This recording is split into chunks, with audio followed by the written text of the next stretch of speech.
बच्चे जब teen age में आते हैं तो उनको समझाइए कि प्यार, शादी कहीं भी उम्र भर एक जैसा प्यार, वफादारी, ईमानदारी की गारंटी नहीं है। वो किसी को करते हैं, ये उनकी चॉइस है, कोई उनसे करता है, उसकी चॉइस है।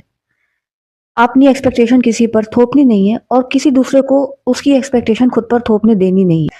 जैसे पानी है, पानी जब कटोरी में है तो कटोरी के शेप का है, उसको पतीले में डाल लीजिए तो पतीले के शेप का है। वो जिस शेप में है जितनी देर, उतनी देर उस आकार का है, वहां से निकला किसी दूसरे आकार में गया तो उसका हो गया।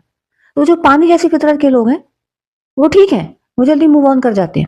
इसी तरह जो गैस स्टेट वाले, हवा की तरह, हवा तो कहीं एक जगह रुकती नहीं और सब जगह पसर कि आप अगर ठोस वाली प्रवृत्ति के हैं तो लिक्विड और गैस वालों के स्टेट, जो मनोवृत्ति वाले लोग हैं, उनके प्रेम में अगर आप पड़ भी गए तो उनके साथ ज्यादा व्यवहार मत बढ़ाइए, क्योंकि वो सही है, गलत बिल्कुल भी नहीं है। वो भी बिल्कुल नेचुरल है और अपनी सहजता में, आप उनके साथ नहीं फिट हो पाएंगे। और रही बात ठोस वालों की, तो जैसा मैं कह चुकी हूँ, जैसे ग्लास टूटा तो वो पहली जैसी स्टेट में नहीं आ सकता, लेकिन और तो संभावनाएं बढ़ गई। तो ठोस वालों की तो सबसे ज्यादा संभावनाएं होती हैं एंट्रोपी यानी अव्यवस्था बढ़ने की।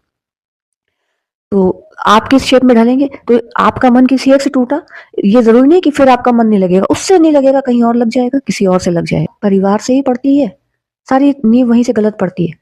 वही वफादारी क्या है? वही तो मैं कह रही हूँ कि मैं सेंटर में हूँ, मुझे वफादारी चाहिए। और ऐसे बहुत से लोग हैं जिनको अपने जीवन साथी से तो बड़ी वफादारी और ईमानदारी चाहिए, लेकिन उन्होंने छुप छुप कर धोखा दिया है और वो अभी तक पकड़े नहीं गए हैं, इसलिए ईमानदार है।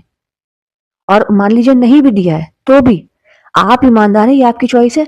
सामने वाला या नहीं रह पाया आपके प्रति ईमानदार, तो कोई बात नहीं। अब अगर आपके अंदर क्षमता है कि आप उसे फिर से स्वीकार सकते हैं तो बड़ी अच्छी बात है। इसमें भी आप उस पर कोई एहसान मत जताइए। लोग एहसान जताते हैं कि जी हमने तो माफ कर दिया। भाई क्यों माफ कर दिया? क्योंकि तुम्हारी खुशी है, तुम्हारा ईगो सेटिस्फाई हो रहा है। मूल में वही सेल्फ लव और वही ईगो काम कर रहा है। पेड़ पौधों, फल सब्जियों, जानवरों तक पर वैज्ञानिक अनुसंधानों का प्रयोग करके उनकी अगली नस्ल उत्तम क्वालिटी की हो, इस पर बराबर काम हो रहा है, परिणाम भी मिल रहे हैं। लेकिन इनका जनक, ह्यूमन नाम की जो एंटिटी है, जो इसका जनक है, वो खुद अपने ऊपर इनका प्रयोग करके उत्तम क्वालिटी के बच्चे नहीं पैदा कर रहा है। बस देश दुनिया में थोक के बहुत धनाधन धनाधन धनाधन जनसंख्या बढ़ाई जा रही है, क्वालिटी पर काम नहीं हो रहा है, दिया तले अंधेरा। तो खुद पर काम करके स्त्री पुरुष दोनों फिजिकली मेंटली फिट हो, हेल्दी हो, इमोशनली इंटेलिजेंट हो और एक दूसरे के लिए कॉम्पिटेबल हो और गृहस्थी में यानी बच्चों की परवरिश के लिए हर तरह से तैयार और रेडी हो, वही बच्चे पैदा करें, उत्तम क्वालिटी के बच्चे आए ह्यूमंस के। इस पर काम नहीं हो रहा है।